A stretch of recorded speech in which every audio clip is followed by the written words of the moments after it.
So Jack, from the homework, I start out writing what they gave me, which was 20 W's. Can I abbreviate? I'm going to abbreviate.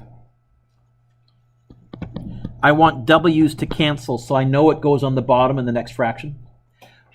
What can I relate W's to? Apparently, right there, see the conversion factor? Apparently, 50 W's are the same as 20 Y's. Where'd the 20 go? On the, which means I'm going to multiply. Where'd the 50 go? On the. And this answers the question of, what do I do with the numbers? Do I multiply, do I divide? Now that gets rid of W's. Now I need to get rid of Y's. It's going to go in the bottom. And apparently now I can use this conversion factor. Apparently 10 Z's is 40 Y's. See where I'm going with this now? Or am I going to put the Z in the next fraction on the? So ready on the? Yeah. Good. And, now I can get to M's. 8 Zappas, 9. There's other ways to get there, and if you get the same answer as me, that's great. This looks like it goes from W's and ends in Migliks, whatever the heck those are. So it's going to be 20 times 20 times 10 times 9 divided by 50 divided by 40 divided by 8. Did y'all get 2.25? Is that the correct answer? Yeah. Is that okay, kiddo? And that's Migliks, whatever the heck those are, making up nonsense. The whole point of it is, I think I said to you during the lesson, even if you don't know what you're doing, you can often figure these out just by looking at how the units fit together. It's a handy trick. Having said all that, you ready? If you're finding this tough, once we finish this unit and start the rest of physics, you'll almost never do unit conversion. I will almost always give you the stuff in the correct units. The only exception, the one we'll get good at, is going from kilometers per hour to meters per second. Because in physics, we measure velocities in meters per second. But in cars, how do your speedometers display velocities in? And I want to always try and give you good applications and show you where it's used. And so I'll often give you a speed or a velocity in kilometers per hour. But we'll use that one often enough. We'll develop a shortcut. We'll even add it to our green formula sheet, but you may end up memorizing it because you use it so often that you get sick of looking it up, which, again, is the only reason you should memorize something, because you get sick of looking it up.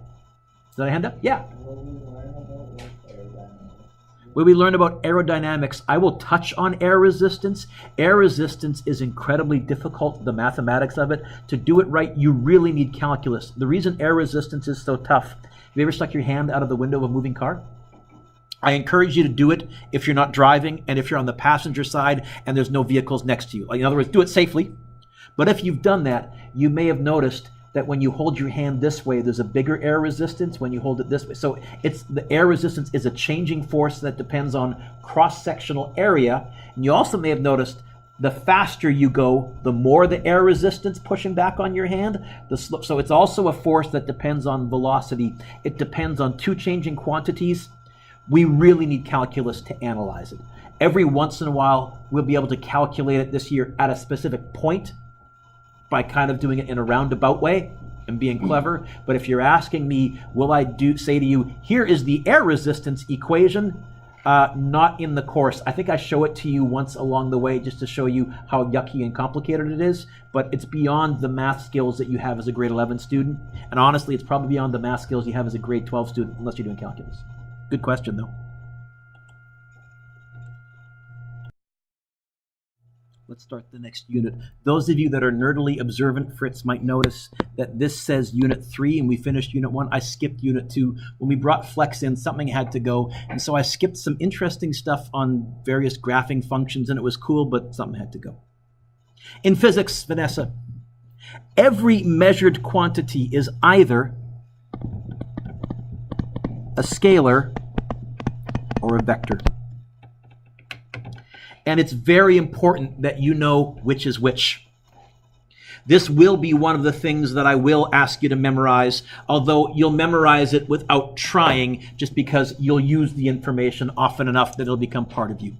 Whenever I introduce a new physics concept to you, the first thing that I will do is I will show you the symbol or letter that we use as an abbreviation for it. The second thing that I will do is I will tell you the units that it's measured in. And the third thing that I will do is I will tell you whether it's a scalar or a vector. Scalars have magnitude only. If you want to, underneath the word magnitude in brackets, you can write the word size, because that's what magnitude means, but the sciencey, wanting to sound smart term that we use in place of size is magnitude.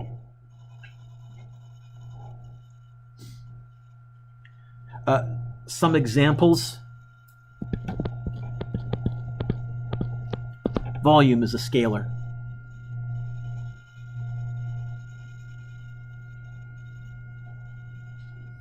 Mass is a scalar.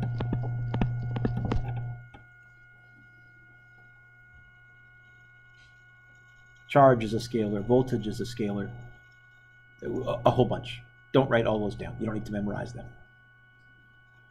But you need to know that a scalar has magnitude only. A vector has both magnitude, size, and direction.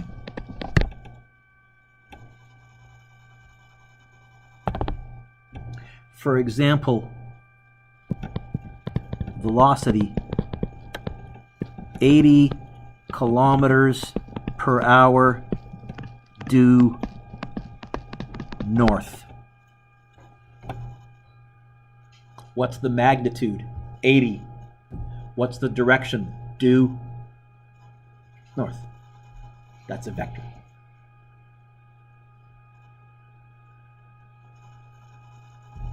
Another vector, force. It matters which way you push on something. It makes a difference. You have a different result. Force could be 9.6. Force is measured in newtons, capital N, at 48 degrees west of south. That sentence there that I just wrote, Kedra, we do in Physics 12. In fact, if you have any friends in grade 12, we're doing that notation, that compass, bearing, degrees, what of what notation right now. They're just wrapping their brain around it, and they're learning how to describe directions as 28 degrees east of north.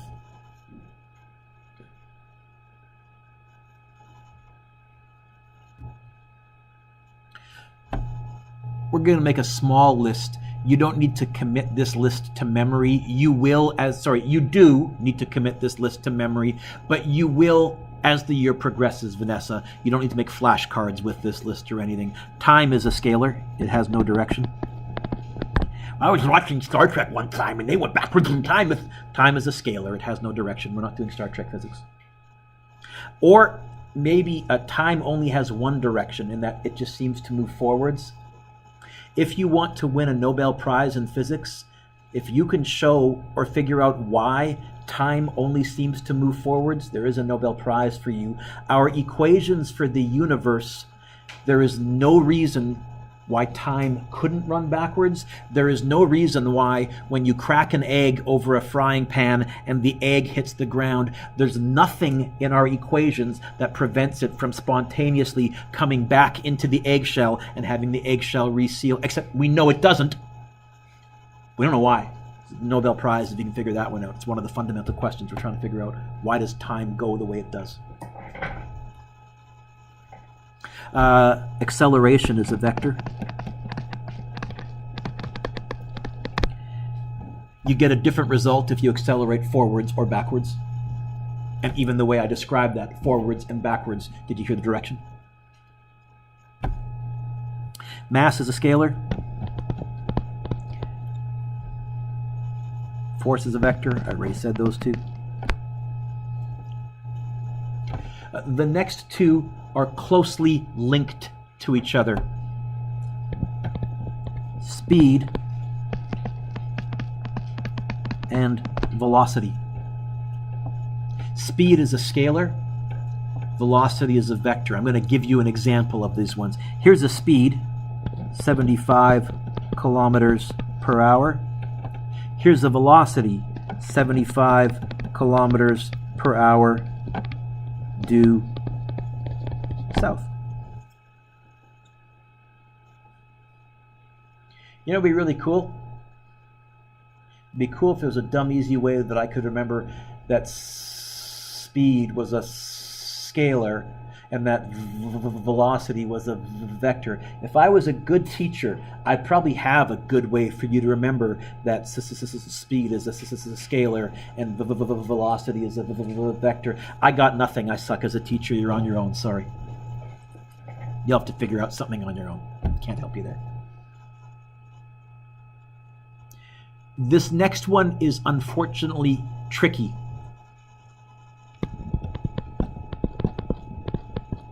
Distance is a scalar.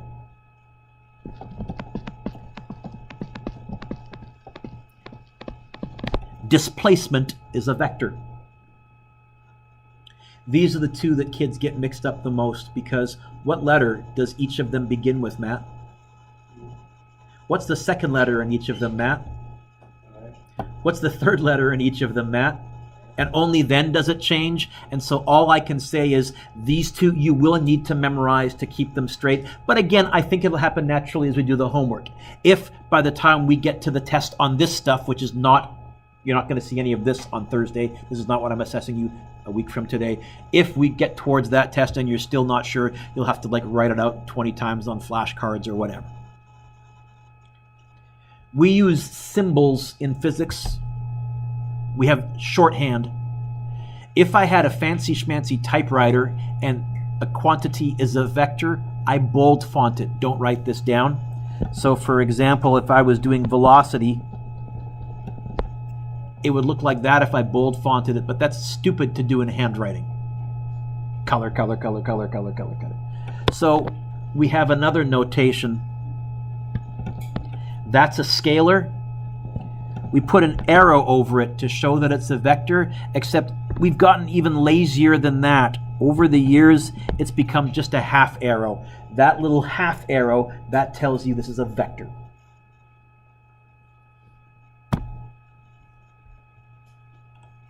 Scalar, vector.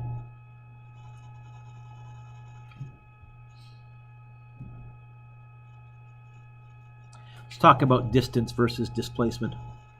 Distance is how far an object has traveled. It's what you think it is. Good stretch? Symbol. The proper symbol that Sir Isaac Newton used for distance comes from a Latin word. He used a lowercase s. Cross that out. We're not going to use it. It is the correct one. We're not going to use it because it looks too much like a number 5, at least when I handwrite. If you take a university physics course, probably the symbol that you'll use for distance is the lowercase x if you're moving left and right, like on a graph, or a lowercase y if you're moving up and down, like on a graph. We're not going to use that one either, so cross it out. Oh, that doesn't work. Cross it out. If you cross out an X, you just get an X. Nothing? Okay. He figured it out. Took a while, and you got it. There you go. So this is one time I'm going to teach you wrong, but I think it's easier to teach you wrong. The symbol I'm going to use for distance is a lowercase d. But I also know that a university prof would be cringing at me right now. The other reason is I was going on a bit of a calculus rant earlier. A lowercase d in calculus means something hugely important and hugely specific, and here I am using it for distance. I really shouldn't, but I think it's going to be easier for us, Kedra, to say distance. Okay. Displacement is an object's change in position.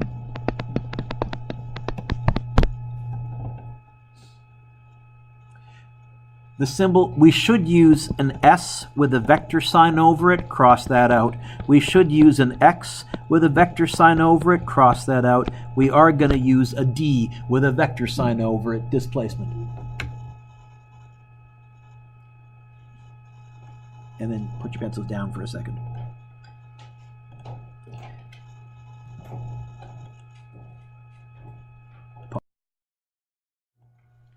So the difference between distance and displacement, was that an okay little analogy?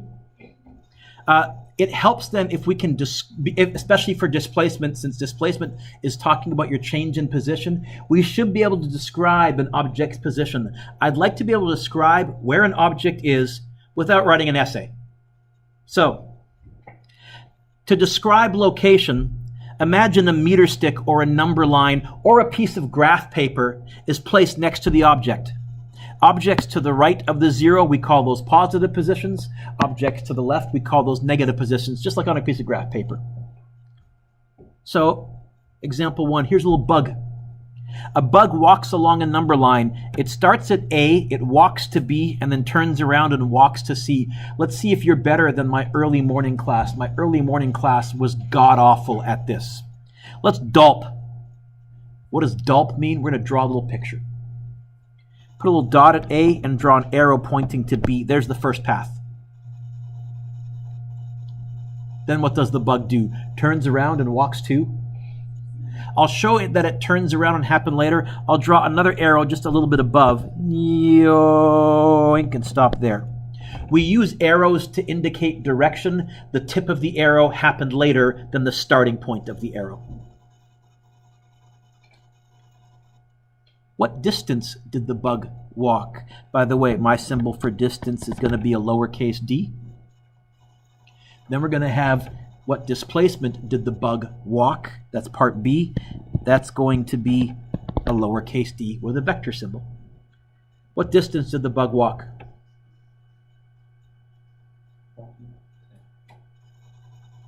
Ten is wrong. 14. Oh, thank you. No one in my last class could get that 14. 4 forward, 10 backwards, 4 steps forward, 10 steps backwards. Total number of steps, 14. Distance is a scalar, does not care anything about direction. Scalars have no direction, much like your future. Never mind. Scalar. It's a standard joke I go to. What about the displacement? Now, all displacement cares about, where'd you start?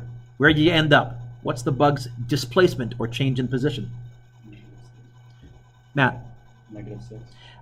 You can say -6, and I'll put units, meters. Or you could say 6 meters to the left. I would accept that. Which one of those is less writing, Matt? 6 meters. Which one do you think I'm going to go with all the time? But if you do the other one, I'm fine. Here's where I would take a half mark off. Don't write this next bit down. Don't write this next bit down. Every once in a while, I have a kid say to me, oh, the answer is -6 meters left. If I'm being technical, what is negative left? Right, right? Right? Right. I would argue that's incorrect. Okay? Go with one or the other, but don't go both. Every once in a while, I have a kid tell me, oh, it was -6 to the left. No, it was +6 in the left direction. Is that okay? So I'm going to be a little fussy there. Example 2, turn the page.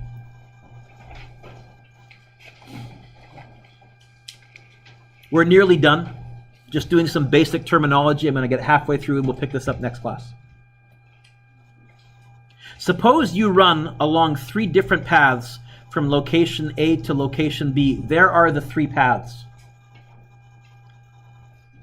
Along which paths would your distance be different from your displacement? Let's look at this first path, path 1. You're going to choose yes or no, and the question we're asking is the distance different from the displacement? You're going to vote yes or no. You're going to vote by holding up your hand. How high you hold your hand up is how sure you are of the answer. I'm positive. I'm pretty sure. I'm only voting because Mr. Dueck will make fun of me if I don't vote, and Mr. Dueck will make fun of you if you don't vote. The only rule in my classroom is you have to offer an opinion. So the question again is, in path number 1, are the distance and the displacement the same? Who says, yes, the distance and the displacement in path 1 are the same? 1, 2, 3, 4, 5.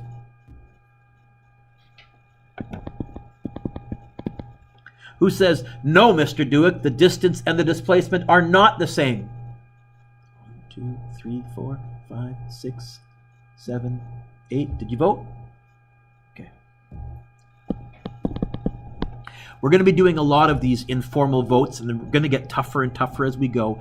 Now, I always pause. You can either defend your answer as I know I'm right, or you can attack someone else's answer as I know they're wrong. So attack or defend. Convince me. You raised your hand pretty high. What did you vote? No. Convince me. I'm going to give you a hint. Ready? Look up. You're correct.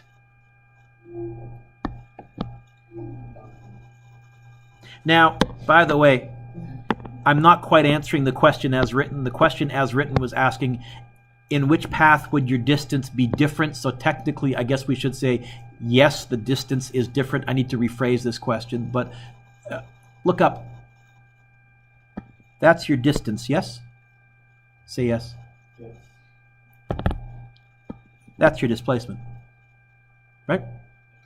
So distance and displacement are not the same. So answering the original question, along which path would your distance be traveled, would your distance traveled be different than your displacement? Definitely that first path. Can you see which path will have the same distance and displacement? Path number. I labeled them. Yeah, path 2. I know it's the second one, but let's use the labels. Okay. Those two would have different distances and displacements.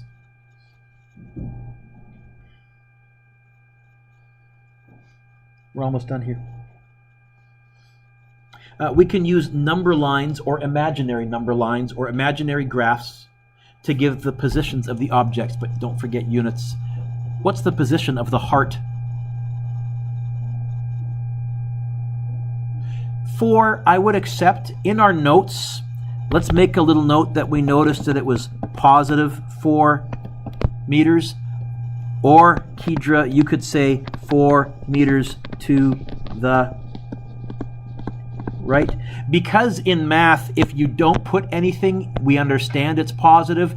If you just wrote that, I'd accept it and I wouldn't freak out. But in our notes, just so that we remind ourselves that we did actually remember to check for the positive sign, let's put it there. What's the position of the diamond? I would accept negative 4 meters or 4 meters to the... I just wouldn't accept negative 4 to the left. What's the position of the cross? 0 is neither positive or negative, and so it really doesn't have a direction to the left or to the right, so I didn't bother putting one.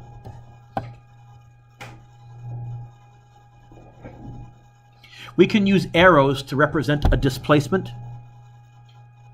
So here is a bike moving along a number line from a position of positive 4 meters to negative 3 meters. We'll often use a variable. Some of your homework will use an X because I steal from the internet, and some of them are using an X instead of a D. Some of your homework will use a D for distance or displacement to symbolize an object. What we will do pretty consistently is we're going to use subscripts, I for initial, F for final, to show you starting and end points. In other words, I would call this right here DI, and I would call this right here DF. And this idea of using a subscript to convey a lot of information, Kyle, we're going to do that all the time. It's, again, we're going to abbreviate but be organized. Draw an arrow that shows an object moving from the negative 4 position to the positive 5 position. Okay. There's negative 4. There's positive 5. You can use a ruler if you want to, but as long as you freehand reasonably well, it would look like that. That arrow tells me what the final position is. That arrow tells me what the initial position is. What's this object's distance?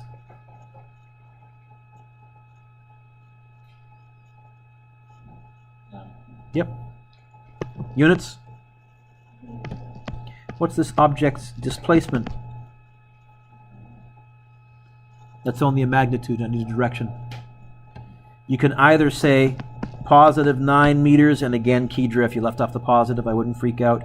Or you could say 9 meters to the right.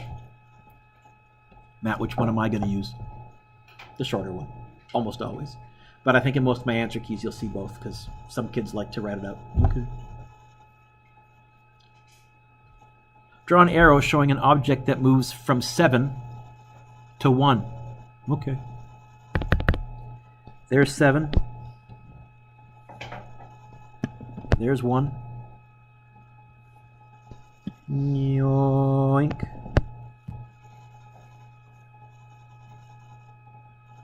What's this object's distance?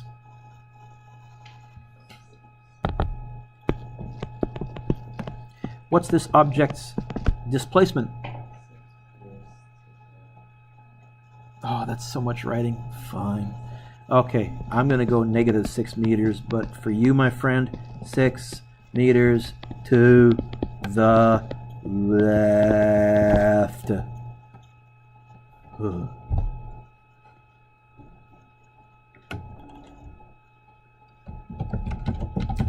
Next class, we're going to talk about the difference between speed and velocity. You may think they are the same. They are not. They are significantly different. For the remainder of class, I have 2 things for you to work on. As the take-home quiz, take a quick look at it, please. Oh, back here, Mr. Dueck. Quiz 2. This and your first quiz will be really close to what your half quiz, half test, your question. You got a take-home quiz, right? You get that one. This is going to be really close to what your half quiz, half test is. So I'm telling you right now, on your quest, the first 2 or 3 questions are going to be write something in scientific notation by hand. Then I'm probably going to give you a question where you're doing sig figs with scientific notation. Sometimes you'll be multiplying or dividing. Sometimes you'll be adding, subtracting. Then the next series of questions will be some unit conversions, some dimensional analysis. Turn the page over. Then there will probably be some sig fig mathematical operations where I don't care whether or not you write your answer in scientific notation or not. And then there's going to be probably some kind of a conversion. Can you see, Jack, what question number 6 is just like from the homework? Take a look at number 6. This is another Yep. I would start out by writing down 48 parrots, except I would use P as an abbreviation, because it's asking what are 48 parrots worth. That's what you're starting out with. And apparently you have to convert that into lions, which you can. Okay. What's not on this quiz that will be on your quest? I didn't put any percentage error, but there will be 1 percentage error question on your quest. Take a look at the second handout. This is called Unit 1 Review. When's your quest? This is due Thursday. You might finish it before then. You can hand it in on Tuesday if you want to, but you might also want to hang on to it to, there's a word begins with S and rhymes with uddy. Oh, study. Keep your study guides, and these are always due the day of the test, okay? This is, again, more practice of what we've been doing. I did attach the answers to this particular one because it's not a quiz. And if you want to, you can have some fun with the locked iPod. So it says 6 failed passcode attempts. Try again in 22,236,390 minutes. How many seconds until I can try and unlock my iPod? How many days? How many weeks? How many years? Just for giggles, you can see how long that ends up being. And I did attach the answers there. So Work on the take-home quiz first. That's absolutely due first thing Tuesday. You're going to hear me bellow out, everybody get your take-home quiz. We're going to mark it right away. The study guide, if you finish the take-home quiz, you can work on the Unit 1 review. That's due the day of the test. On Tuesday, we're also going to be throwing everyone's name into a hat and shuffling the seating plan. Matt might actually get out of the front row, although I think this is the best place for him to learn. You know what? It's all about the karma that you bring with you, isn't it? Smile and nod. There you go.